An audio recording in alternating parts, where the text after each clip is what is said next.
cousins who get on my nerves. You ain't lying. You know, she could be stubborn, so Can be. we ain't gonna blame you on this one. Oh my gosh, you're making me snort. All right.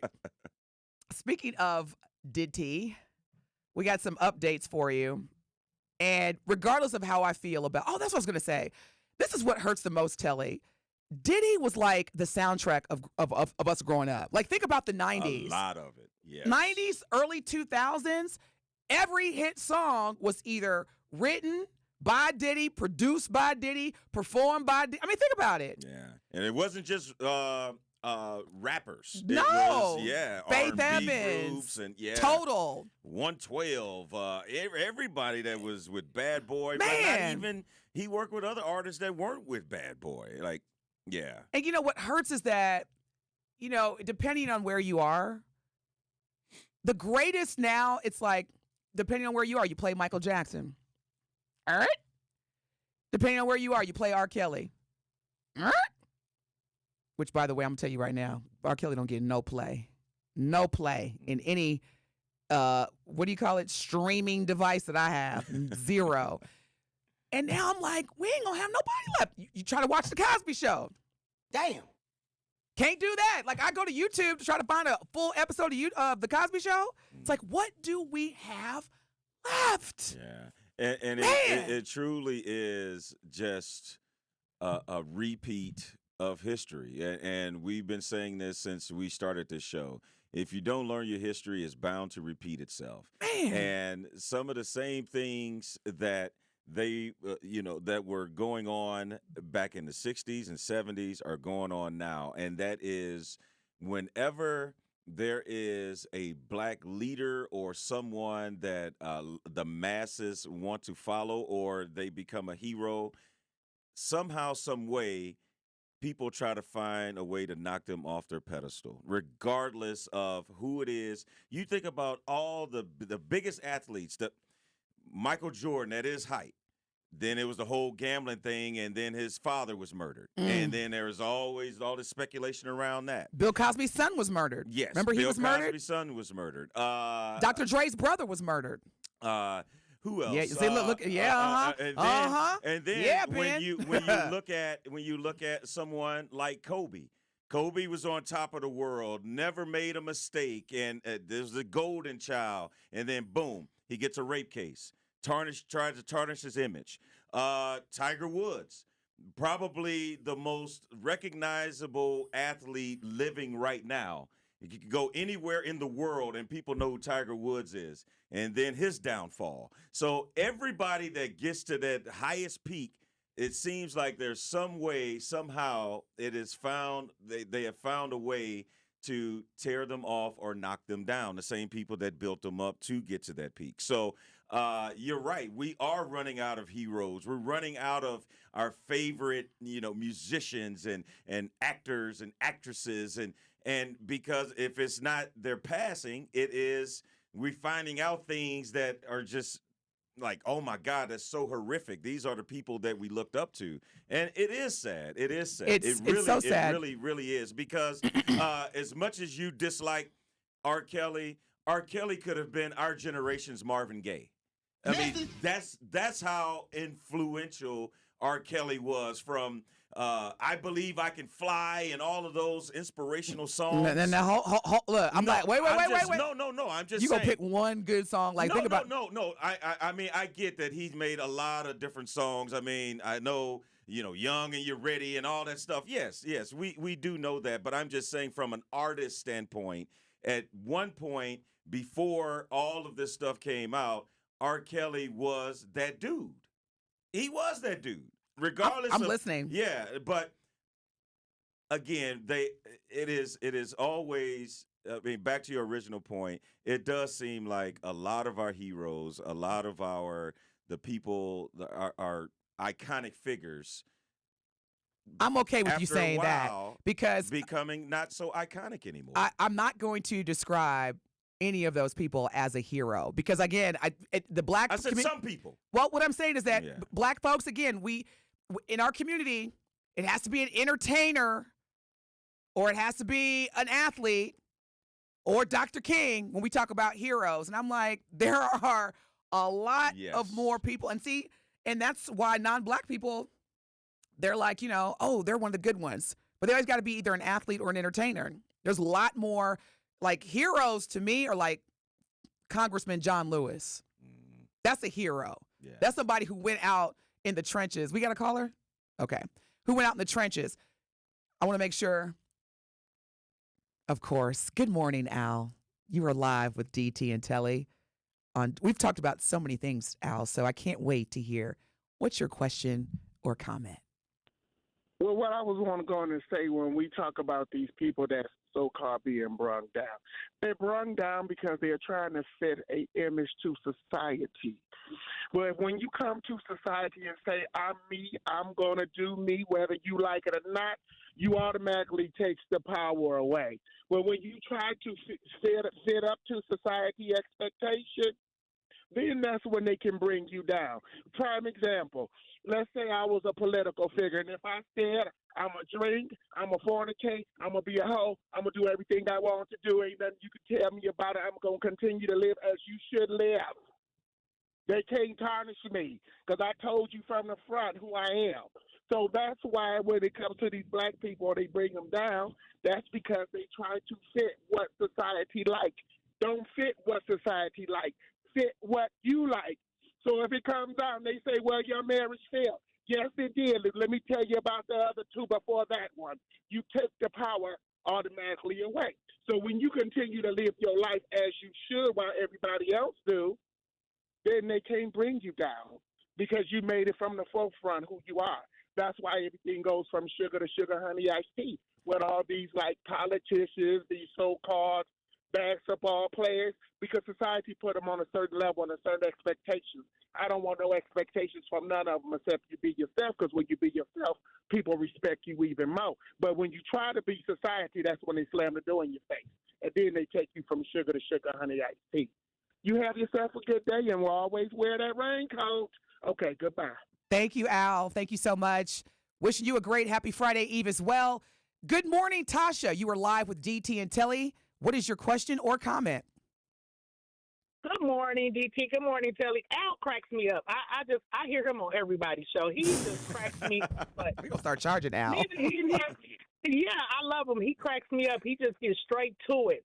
But my intake on this is that people gonna be people. It don't matter if you're a poor person or a rich person. We just people, and we all born with faults.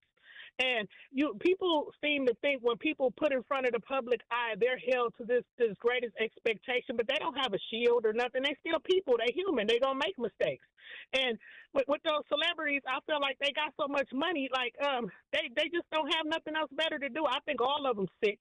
You know, I love their music. I love how they act or whatever, but I think they all weird. I have seen them online, and they was having a picnic, and the way they were dressed, it just blew me. I'm like, what kind of picnic is this? It looked like they just up to go to, I don't know, some weird stuff was going on. What she said? She said, what kind of picnic is it? I can hear Tasha, too. Like, wait a minute. She probably was watching it, had a little drink in her hand. She's like, wait a minute. What is going on? Right, and then I'm like, is these real black people? And then my aunt called me and said, well, I'm going to make some Oprah dressing. I want to smack her because Oprah Black card been revoked. We don't want nothing she eating, okay? And I'm going to leave it there. Tasha, thank you so much because you made me laugh. That was hilarious. She was like, what kind of, that's so black folks too. What kind of picnic? Remember the scene in Poetic Justice? Wait, Tupac's character, Lucky. Yeah. And Cousin Pete was like, wait a minute, what's going on? I love my people. Oh man. Now, we gotta know what's going on now. Yes, now you were gonna elaborate. We were talking about before the break. Well, let's first get into the Diddy thing and then we'll get into Halle Berry. Let me tell y'all right now. Okay. When we were talking about Halle Berry, and we're gonna get into her update in a minute. Y'all, when I tell y'all Telly had tears coming down my face, and I was like, okay, we got to say this. He goes, we can't say that on the air. I go, oh, but we can, and we will. Quick update regarding Diddy. So as we all know, Diddy's homes were raided by the Homeland Security Investigation Team amidst allegations of human trafficking. Now, back in November, Cassie filed a civil lawsuit against Diddy where she accused Diddy of raping and sexually abusing her and physically abusing her. The civil lawsuit was later settled, but with unpublicized terms in terms of like how much did she really end up getting. But if you can actually read the 65, I think it's 65 or 70 pages of documentation. Now, according to TMZ, Cassie is currently cooperating in the federal investigation against Diddy, along with other individuals that have sued him. Because since Cassie, you've had two other women and another young man, Little Rodney Jones, also who have filed civil lawsuits accusing Diddy of rape and abuse. Now, Cassie has been in talks with the feds for several weeks. And according to TMZ, the timing would place Cassie's conversations with them before the raise. I'm going to say that again. So according to TMZ, Cassie's conversations with the feds, Homeland Security investigative team to be exact, this has been going on for several weeks, and that the timing would have placed Cassie's conversations with the feds before the raids on Diddy's homes. What you think about that? I think that is the worst news that Diddy could have received. Not his homes, his homes being raided, but Cassie cooperating because she knows where all the dead bodies lie. You see me over here when I put my coffee in my hand. Now, Telly, I just want to say this to you. We've been working closely together for a year. You're like a brother to me. If I get raided for whatever reasons in the history of my life, do me a favor, shut up. Stevie J, did you see what Stevie J posted on?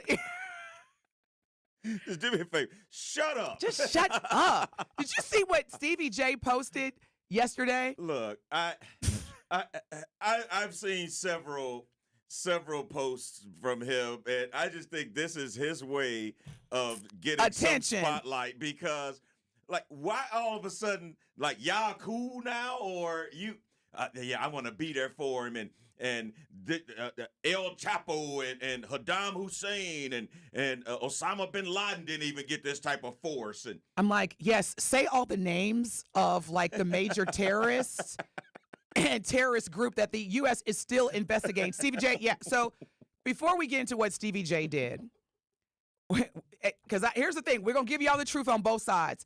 You're going to hear now from Diddy's former attorney, who is a very well-known defense attorney who's represented Chris Brown, Michael Jackson. He was a guest again on Chris Cuomo's talk show on News Nation. So let's check this response or most recent perspective from Diddy's former lawyer on the Chris Cuomo show last night. On this. Well, I'll tell you, it's quite a flex. It is a shock. I've known Sean for decades, or at least over a decade. I've represented him, and I will tell you, it's a shocking turn of events. I've heard a lot of speculation. It has to do with Cassie. It's got to do with Little Rod. I would venture to say, based on doing this for over 40 years, this is warp speed when it comes to the federal government. I mean, they are known for moving at a glacial pace, and, coming on the heels of the lawsuit and the settlement and Little Rod's filing and things like that. It's just, that's what stuns me, at least, is that it was done this quickly, if in fact that is what triggered the interest of law enforcement.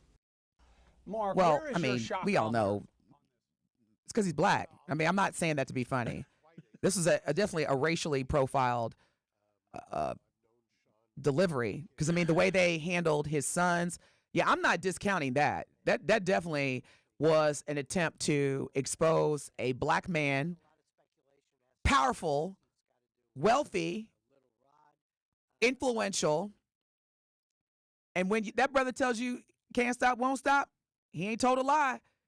Others around me may stop and may go away. But I ain't going nowhere. And not one time did you see Diddy handcuffed. Not once. Not once. It is. It's puzzling, but I just want to see how it all plays out, Denise. Like, we could jump the gun and say what we think is going to happen or what they found or what they were looking for and this, that, and the other.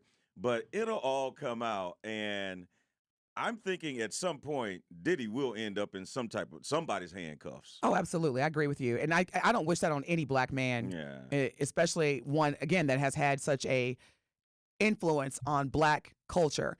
Now, when we come back, I'm going to remind Telly the rules of engagement. So if I ever go down, I'm going to give you the top 3 things I want you to not do. But they'll be like, but you worked with her every day. Look, I don't know what she was on once we left the studio. And I need you to keep, we're going to